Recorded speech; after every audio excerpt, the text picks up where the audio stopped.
Last week, the Joint Office of Energy and Transportation issued a press release talking about universal plug-in charge, and I briefly read it, just kind of skimmed through, and it felt like they were taking credit for ISO 15118, which has been around for a long time because they were talking about certificates. And I just thought, well, I'll take a look at that in depth a little later. And I had a chance to do so at my lunch today. And let me go over what I found. It was interesting. There was also a subsequent webinar by the Joint Office where they touched on the universal plug-in charge in more depth. The press release, as I said, was issued December 4th, which is linked down below in the description. And my initial impression was it was just kind of bureaucrats taking credit for someone else's work. And it wasn't really anything substantive. Nothing new, nothing of note. The press release was indicating it was easier than gas because you could just plug in anywhere and start to charge. And the way it was being described, it really sounded like a Tesla supercharger experience anywhere you go in any car. And I mean, it sounded great, but in the press release, they were mentioning PKI, which is public key infrastructure. And that's what ISO 15118 is built on. So the impression I had is they were just expanding ISO 15118 and making it some kind of government standard or something. I wasn't really sure. So let's go into what I found. As I said, there was a webinar. I'll link both the press release and the webinar down below in the description.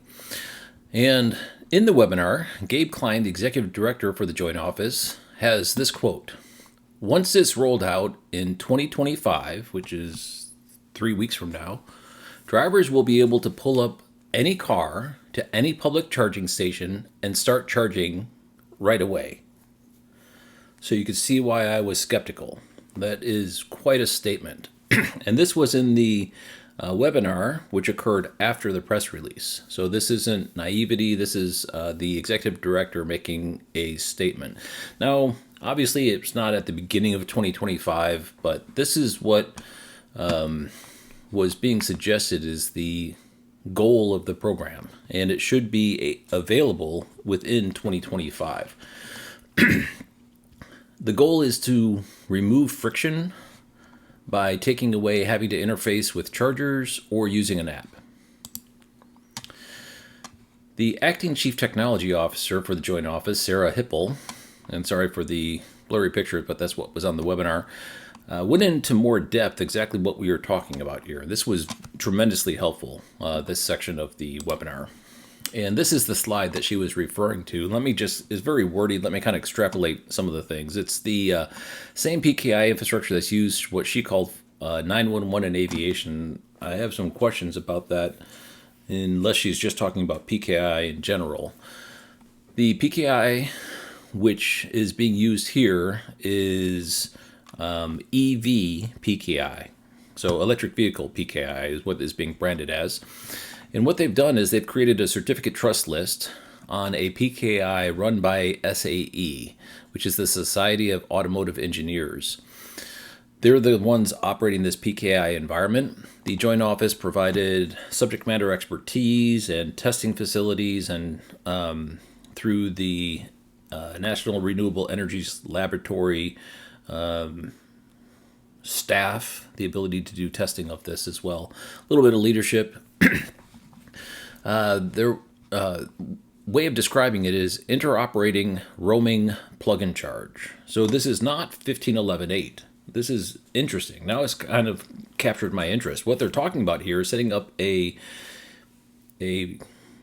parent PKI where the other auto charge technologies can participate, and if they're a part of the certificate trust list, the authentication for the charging session will pass through to the other auto charge technologies. So for instance, my Volvo has Auto Charge Plus with EVgo.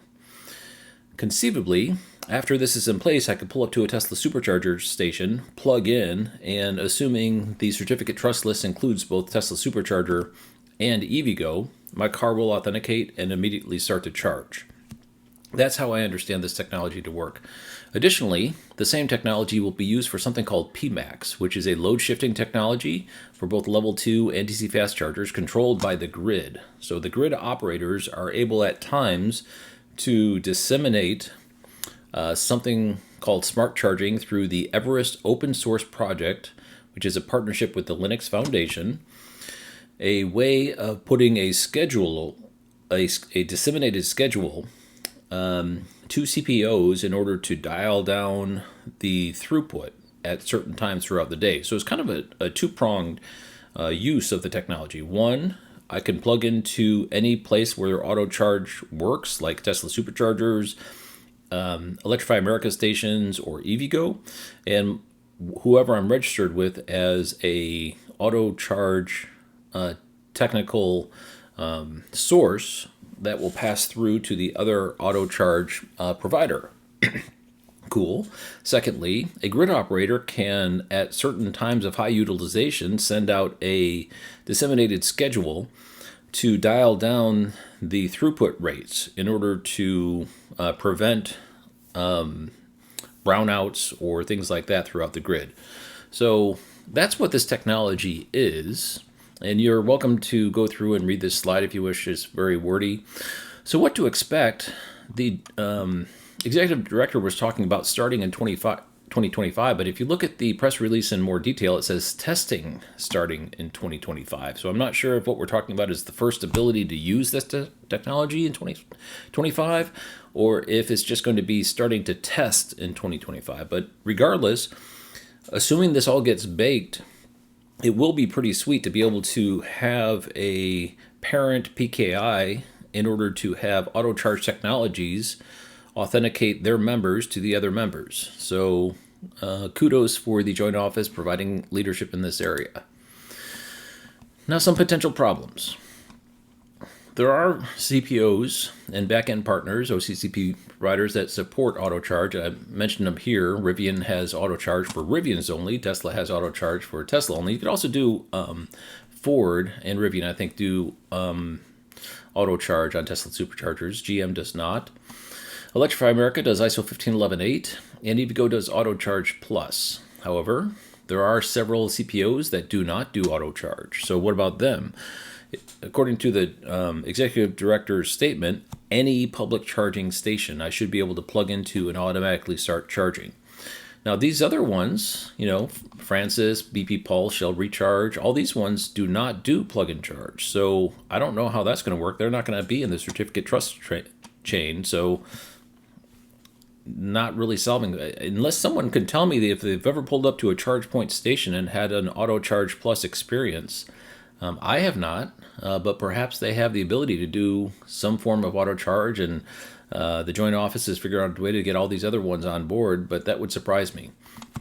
Also, I'm currently a Tesla Supercharger member for my Volvo XC40 Recharge, and I'm a EVgo AutoCharge Plus member as well. My account is not a subscription. I'm a pay-as-you-go member, but my vehicle is registered in the AutoCharge Plus for EVgo. So if I show up to a Tesla supercharger station and I plug in my Volvo, I'm not going to have any opportunity, unless I authenticate first on the Tesla app, to have the benefit that I'm paying for with the Tesla supercharger membership. It will override that because my authentication will come from the EVgo AutoCharge Plus and basically zero out my membership rates at the Tesla supercharger. So I don't think they thought that through, and it will be an issue ongoing in this environment that if you're a member of one of the CPOs, in order to get discounted rates, you'll probably have to make sure that either you authenticate using their app prior to charging into a other auto charge vendors, stations, or you move your auto charge to the same location that you're a member of, if that's possible. In my case, it's not possible. I cannot move auto charge for my Volvo into the Tesla Superchargers network. It's not available. So I'm stuck with AutoCharge Plus and this conflicting situation between Tesla Supercharger membership and the EVgo AutoCharge Plus. Anyway, still, it is a noble effort, and very likely sometime in the later half of the decade, we will actually have this all worked out, and The OCPP providers and ChargePoint will all get on board. And we very likely will have the ability to plug into any public charging station and have authentication occur automatically in the back end using this parent PKI environment, and charging initiate automatically, and therefore making traveling in an EV actually easier than traveling in a gas car, because gas cars have to take care of the payment swipe, and we in EVs do not. Anyway, thanks for watching.